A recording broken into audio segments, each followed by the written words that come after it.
Assalamualaikum warahmatullahi wabarakatuh. Pada video ini kita akan membahas tentang sistem pencernaan manusia. Jangan lupa like, share, dan subscribe video ini. Manusia memerlukan energi untuk beraktivitas. Energi tersebut dapat diperoleh dari makanan yang dikonsumsi. Makanan mengandung nutrisi yang diperlukan oleh tubuh seperti karbohidrat, protein, lemak, vitamin, dan mineral. Fungsi nutrisi diantaranya untuk pembentukan dan pertumbuhan sel, mengganti sel yang rusak, sebagai sumber energi, dan membantu proses metabolisme. Agar makanan dapat diserap dan dimanfaatkan oleh tubuh, makanan tersebut perlu dicerna oleh sistem pencernaan. Ada banyak faktor yang mempengaruhi pertumbuhan dan perkembangan manusia. Di antaranya adalah makanan. Melalui makanan, manusia dapat memperoleh nutrisi yang diperlukan untuk pertumbuhan dan perkembangan tubuh. Nutrisi tersebut berupa karbohidrat, protein, lemak, vitamin, dan mineral. Karbohidrat digunakan sebagai sumber energi bagi tubuh kita. Karbohidrat terdapat dalam beras, jagung, gandum, kentang, ubi-ubian, buah-buahan, dan madu. Selama proses pencernaan, karbohidrat akan dipecah menjadi molekul gula sederhana, yaitu glukosa. Setiap 1 gram karbohidrat dapat menghasilkan energi sekitar 4 kilokalori. Jika antum konversikan 1 kalori itu 4,2 joule, maka energi yang dihasilkan sebesar 16,8 kilojoule untuk setiap 1 gramnya. Protein berfungsi sebagai pembangun tubuh dan pengganti sel-sel yang rusak. Sumber protein yang berasal dari hewan disebut protein hewani. Misalnya daging, susu, ikan, telur, dan keju. Sumber protein yang berasal dari tumbuhan disebut protein nabati. Contohnya kedelai, kacang tanah, dan kacang hijau. Selama proses pencernaan, protein akan diubah menjadi pepton dengan bantuan enzim pepsin di dalam lambung. Lalu, pepton akan diubah menjadi asam amino dengan bantuan enzim tripsin di dalam usus halus. Asam amino ini akan diserap oleh tubuh kita. Setiap 1 gram protein akan menghasilkan energi sebesar 17 kilojoule. Lemak berfungsi sebagai cadangan energi serta pelarut vitamin A, D, E, dan K. Sumber lemak dapat berasal dari hewan yang disebut lemak hewani. Contohnya lemak daging, mentega, susu, ikan segar, telur, dan minyak ikan. Sumber lemak yang berasal dari tumbuhan itu disebut lemak nabati. Contohnya lemak dari kelapa, kemiri, kacang-kacangan, dan buah avokat. Vitamin terbagi menjadi 2 kelompok, yaitu vitamin yang larut dalam lemak dan vitamin yang larut dalam air. Vitamin yang larut dalam lemak seperti vitamin A, D, E, dan K. Apabila jumlah yang tersedia lebih banyak dari yang diperlukan tubuh, maka vitamin tersebut akan disimpan di dalam lemak dalam waktu yang cukup lama. Sumber vitamin A salah satunya terdapat dalam wortel, yang berfungsi sebagai sintesis pigmen mata yang menyerap cahaya. Sumber vitamin E terdapat pada kuning telur, daun selada, minyak sayuran, dan kecambah. Fungsinya untuk pembentukan sel darah merah. Sumber vitamin D terdapat pada minyak ikan, hati, ikan, dan makanan yang mengandung steroid. Fungsinya untuk mengatur absorpsi kalsium dari sistem pencernaan. Sumber vitamin K terdapat pada bayam dan sayuran hijau. Fungsinya untuk sintesis protrombin atau senyawa penting dalam pembekuan darah. Beda halnya dengan vitamin yang larut dalam air seperti vitamin B dan C, jika jumlahnya melebihi yang diperlukan oleh tubuh, kelebihan tersebut akan dibuang keluar tubuh melalui urin.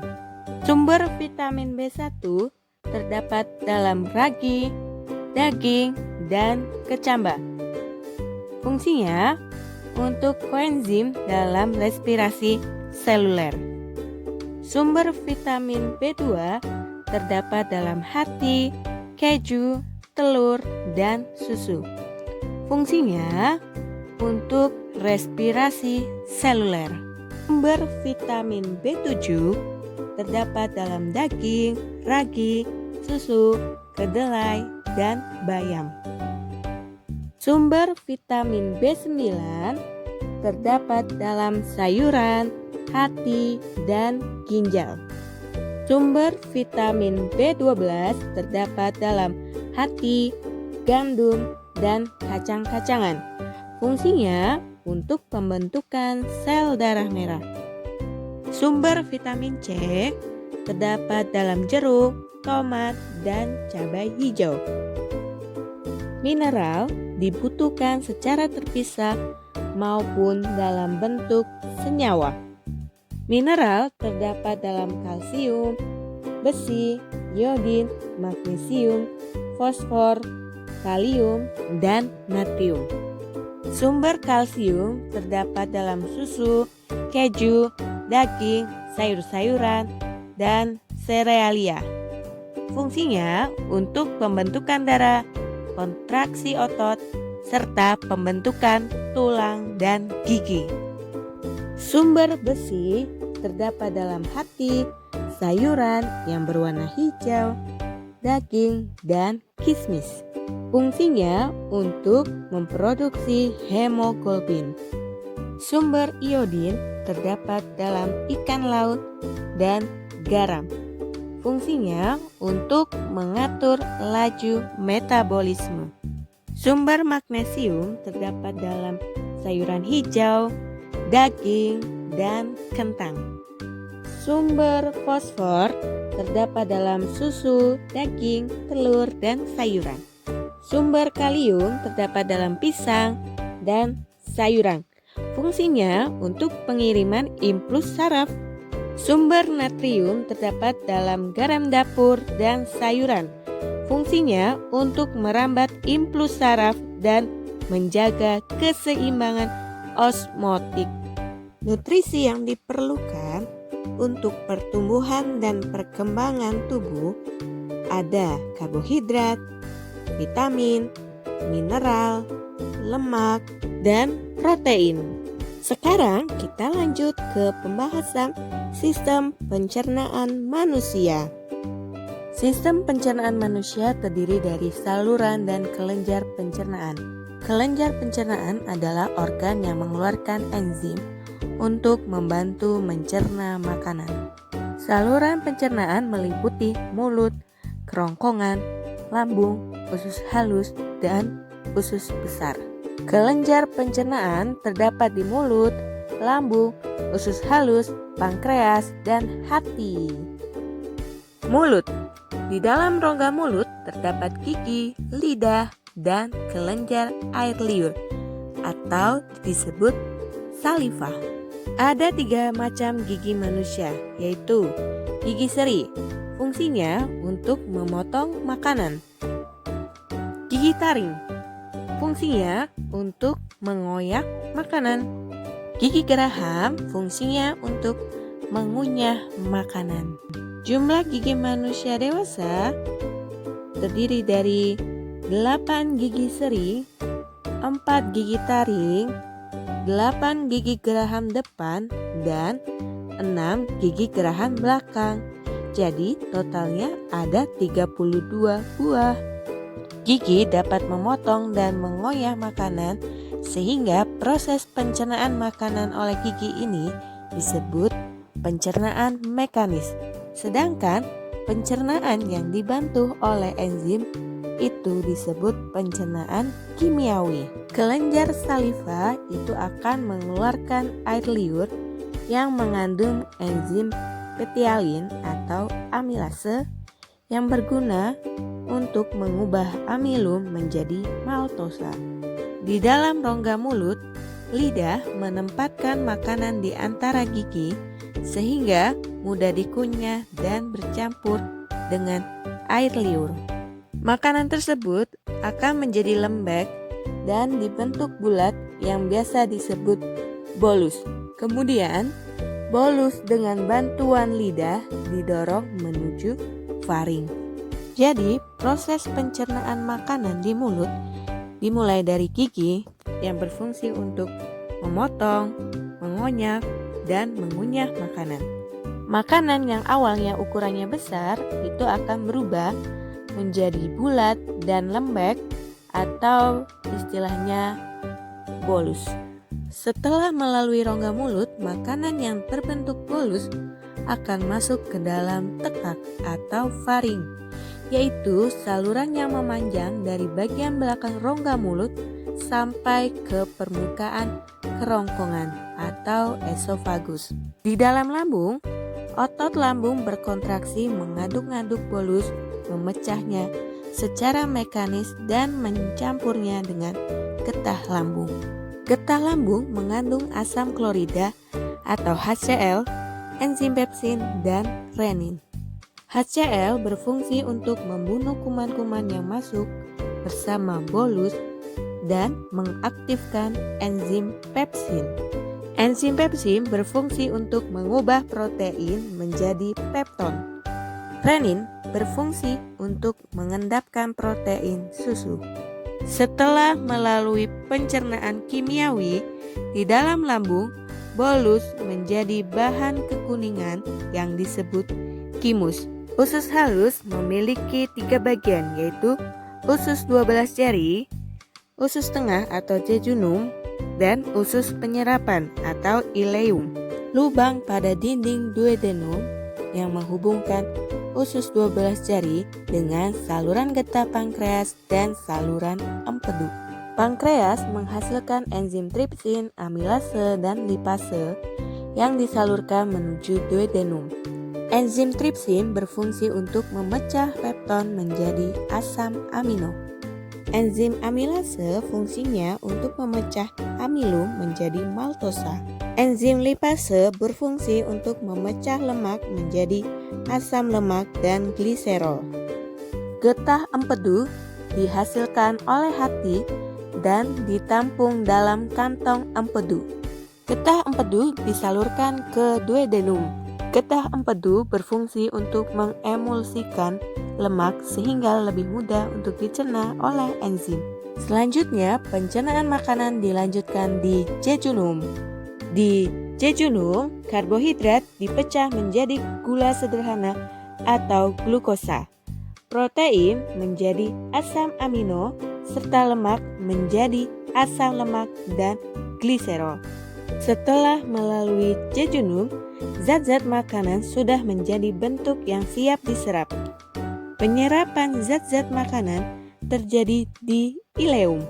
Pada dinding usus halus terdapat jonjot usus halus atau disebut villi. Setelah diserap oleh villi, glukosa, vitamin yang larut dalam air, asam amino dan mineral akan masuk ke pembuluh darah kapiler. Sedangkan asam lemak, gliserol, dan vitamin yang larut dalam lemak akan dibawa oleh pembuluh getah bening atau pembuluh kil dan akhirnya masuk ke dalam pembuluh darah kapiler. Plasma darah akan membawa dan mengedarkan zat-zat makanan ke seluruh tubuh. Bahan makanan yang sudah melalui usus halus akhirnya masuk ke dalam usus besar. Usus besar terdiri atas usus buntu, appendix, bagian yang menanjak, bagian yang melintang, bagian yang menurun, dan berakhir pada anus. Bahan makanan yang sampai pada usus besar dapat dikatakan sebagai bahan sisa. Usus besar berfungsi mengatur kadar air pada sisa makanan. Jika kadar air pada sisa makanan terlalu banyak, dinding usus besar akan menyerap kelebihan air tersebut. Jika sisa makanan kekurangan air, dinding usus besar akan mengeluarkan air.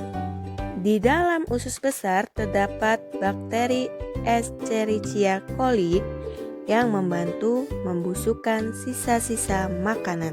Dari proses pembusukan sisa-sisa makanan tersebut akan terbentuk feses atau tinja. Sebelum dikeluarkan, feses ditampung di bagian ujung usus besar yang disebut rektum. Feses dikeluarkan dari tubuh melalui anus. Bagaimana caranya untuk menjaga dan merawat organ-organ sistem pencernaan? Jangan lupa menggosok gigi secara rutin pada saat akan tidur malam dan setelah sarapan. Tidak mengonsumsi makanan yang terlalu pedas, manis, panas, masam, dan keras. Minum air putih setelah bangun pagi. Makan sambil duduk dan tidak tergesa-gesa. Berpuasa secara rutin seperti puasa hari Senin dan Kamis itu dapat membantu membuang racun-racun dalam tubuh antum. Sistem pencernaan dapat mengalami gangguan yang mengakibatkan proses pencernaan berlangsung tidak sempurna. Di antaranya ada penyakit tukak lambung, diare, sembelit, dan appendicitis. Terima kasih yang sudah menonton video ini. Jangan lupa like, subscribe, dan share video ini. Wassalamualaikum warahmatullahi wabarakatuh. Sampai jumpa pada video berikutnya.